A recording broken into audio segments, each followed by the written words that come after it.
Hello दोस्तों। तो आज मैं एपिलेप्सी पे बात करूंगा। आइए देखते हैं क्या होता है। एपिलेप्सी एक ऐसी डिजीज है जिसमें बार बार कन्वल्सन आते हैं, यानी झटके आते हैं। काजेज क्या है? मेनिंजाइटिस, मस्तिष्क आवरण में शोथ, सेरिब्रोवास्कुलर एक्सीडेंट, दिमागी आघात, जेनेटिक आनुवंशिकी का कारण भी हो सकता है, हेड की ट्रॉमेटिक इंजरी, किसी चोट के कारण भी हो सकता है, ब्रेन में इन्फेक्शन हो सकता है, बचपन में सीजर दौड़े आ सकते हैं, डिमेंशिया भूलने की प्रतिक्रिया हो सकती है, stroke and those vascular stroke तथा अनवस्कुलर डिजीज के कारण भी हो सकते हैं। Sign and symptom, there are two types of non active epilepsy. आक्रामक एपिलेप्सी दो प्रकार की होती है, ग्रैंड मल एपिलेप्सी, पेटेंट मल एपिलेप्सी। तो आइए देखते हैं ग्रैंड मल एपिलेप्सी क्या होते हैं। ग्रैंड मल एपिलेप्सी, इसमें फिट्स अनकॉन्शनेस के साथ आते हैं तथा अच्छी नियमित इस सिचुएशन में आते हैं।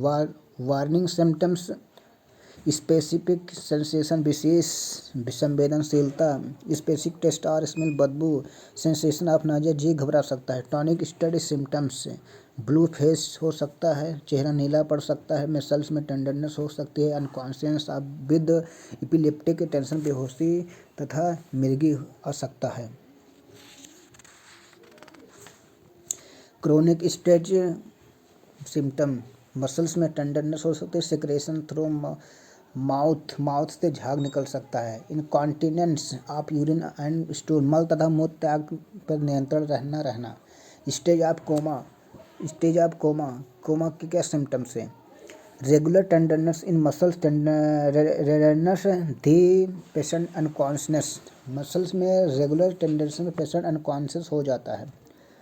If the patient is not disturb they we would sleep, अगर पेशेंट को डिस्टर्ब ना किया जाए तो वह सो जाता है। In serious condition fit become regular and state epileptic situation occur, serious condition में फिट्स रेगुलर आते हैं तथा स्टेट एपिलेप्टिक सिचुएशन उत्पन्न हो जाती है। ट्रीटमेंट आइए क्या क्या है, कौन कौन सी दवा इसमें दे सकते हैं। टेबलेट एप्टोइन फेंटोइन 100 mg, एक गोली दिन में 3 बार दे सकते हैं।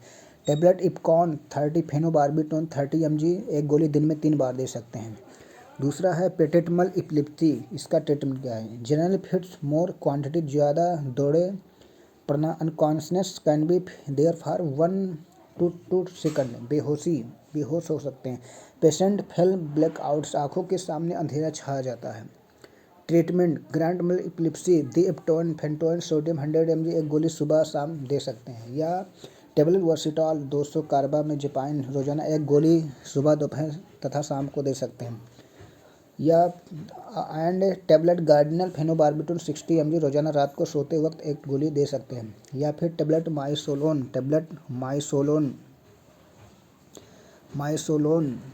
250 mg, एक गोली रात को सोते वक्त दे सकते हैं।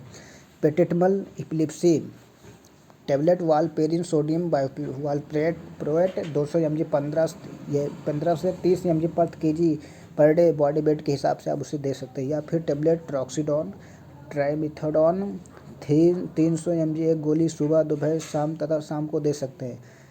एंड टेबलेट गार्डिनल फेनोबार्बिटोन 60 mg, रोजाना रात को सोते वक्त एक गोली दे सकते हैं।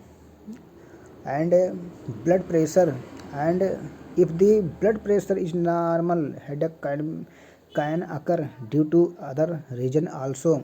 ब्लड प्रेशर नॉर्मल हो तो अन्य कारणों से भी हेडेक हो सकता है। टेबलेट डोलो 650 mg, आप उसको दे सकते हैं।